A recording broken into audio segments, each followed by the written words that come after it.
मृत्यु के पश्चात प्राणी को धर्मराज के दरबार में ले जाया जाता है।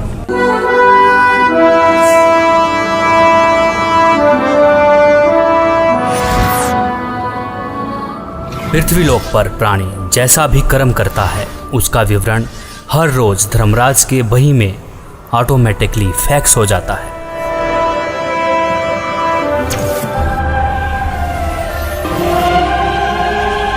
जहां धर्मराज हर प्राणी का लेखा जोखा करते हैं। इसीलिए धर्मराज को 21 ब्रह्मांड का न्यायाधीश भी कहा जाता है। जीवात्मा को पेश किया जाए।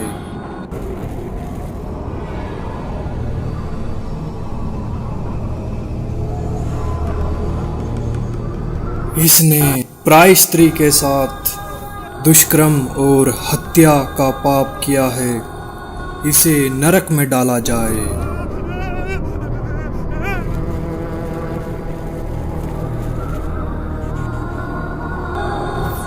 जो भ्रष्टाचार, चोरी, मदिरापान, नशा आदि करते थे,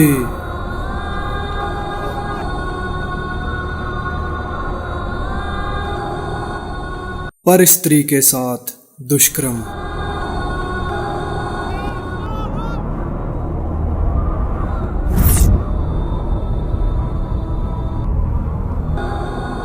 पर पुरुष के साथ नाजायज संबंध और धोखाधड़ी।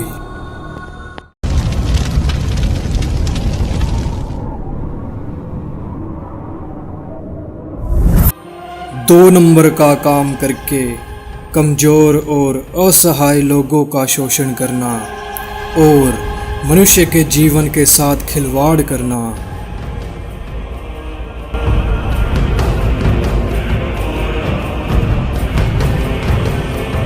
शास्त्र अनुकूल भक्ति न करके शास्त्र के विरुद्ध भक्ति करते रहे। कोई तत्वदर्शी संत को गुरु न बनाया।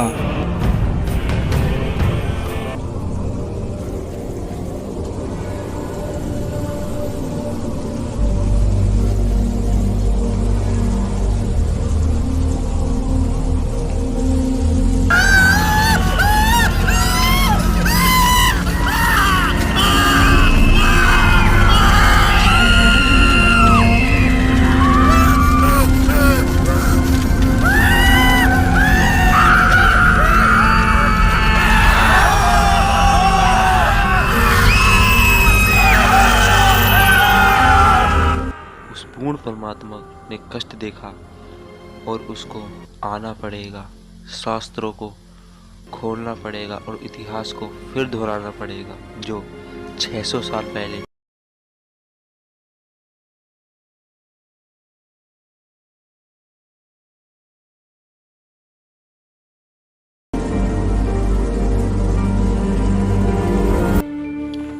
सबकी मदद करने वाला, सतभक्ति की सही राह बताने वाला,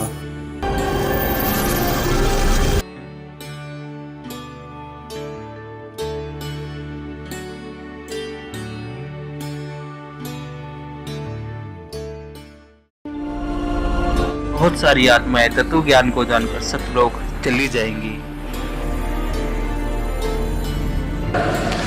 तेरे कोटी में झांकी सुरता तो ये पति बुलावे है, इस मोह ममता के जाल में तने काल फसावे है। अपने पति को भूल बावड़ी बैठी आराम संगर के, काम क्रोध मोह लोभ मस्करे रिये जारा के। अपने पति को भूल बावड़ी बैठी आराम संगर के, काम क्रोध मोह लोभ मस्करे रहिए जारा ते डर के।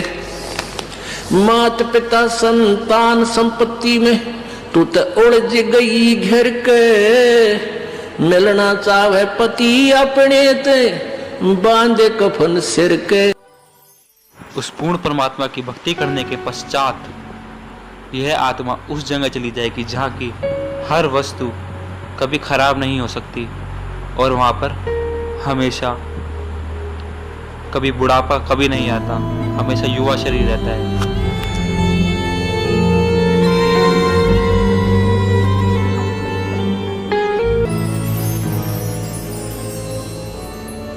सतलोक में चल मेरी सुरता, हिम्मत ना लावे देरी, सच कहूँ ना झूठ रती भरी, बात मान ले मेरी। सतलोक में चल मेरी सुरता, हिम्मत ना लावे देरी, सच कहूँ ना झूठ रती भरी, तू बात मान ले मेरी। कहते हैं मन मान सरोवर नाण रे, जल के जंतु रे जल माही, आठों बखत बिहान रे, आठों बखत बिहान रे। मन मान सरोवर नाण रे, जल के जंतु रे जल माही, आठों बखत बिहान रे। कि भाई मन नो कहे मान सरोवर नहाया करे। ऊपर जो सरोवर है सतलोक की तरफ चलते हैं ना, इस मृत मंडल में भी 21 ब्रह्मांड के अंदर भी मान सरोवर है, इनसे ऊपर सतलोक में भी मान सरोवर है। कहते हैं मन मान सरोवर नाण रे, जल के जंतु रे जल माही, आठों।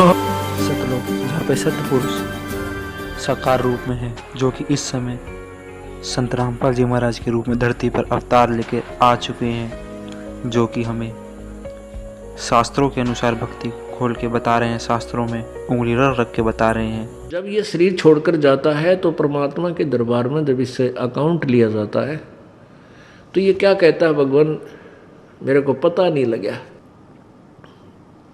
मुझे ज्ञान नहीं हुआ कि मुझे क्या करना चाहिए था, भक्ति करनी चाहिए थी या नहीं थी।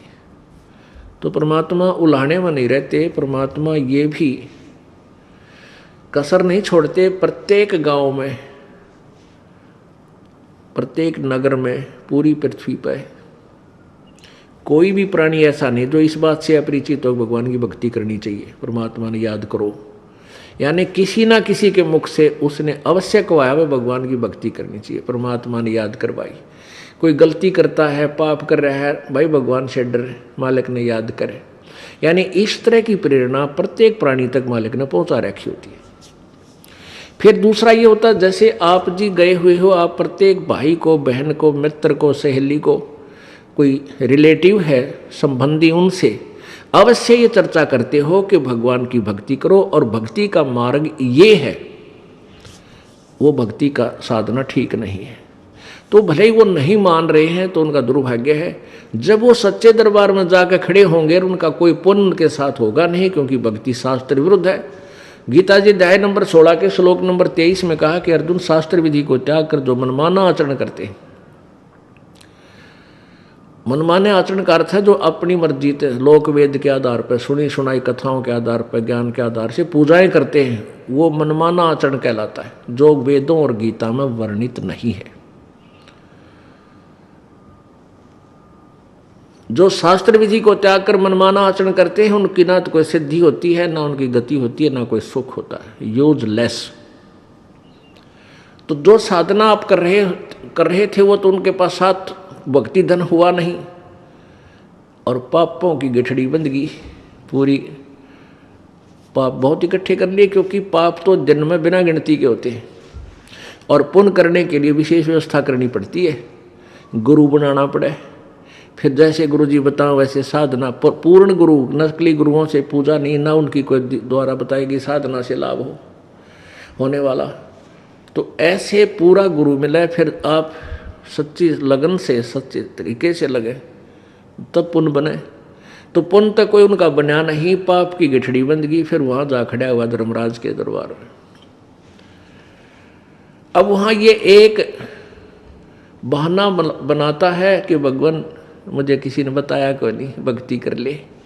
तब इसका फिल्म चलाता है परमात्मा। ये सब आप जो भी बातें जिसके साथ कर रहे हो, वैसे कोई गुप्त का गलती कर रहा है तो वो भी फिल्म बनकर भगवान के दरबार में पहुंच जाती है और एक आपके अंतःकरण में, आपके कंप्यूटर में ऑटोमेटिकली फीड हो जाती है।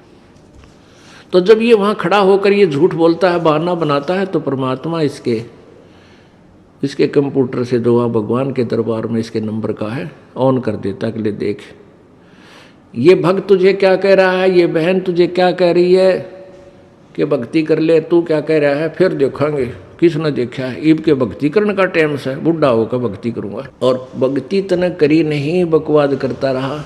फिर ये कैसे कह रहा है कि मेरे को किसी ने बताया नहीं, फिर ये यूं कर ले है नीची गर्दन।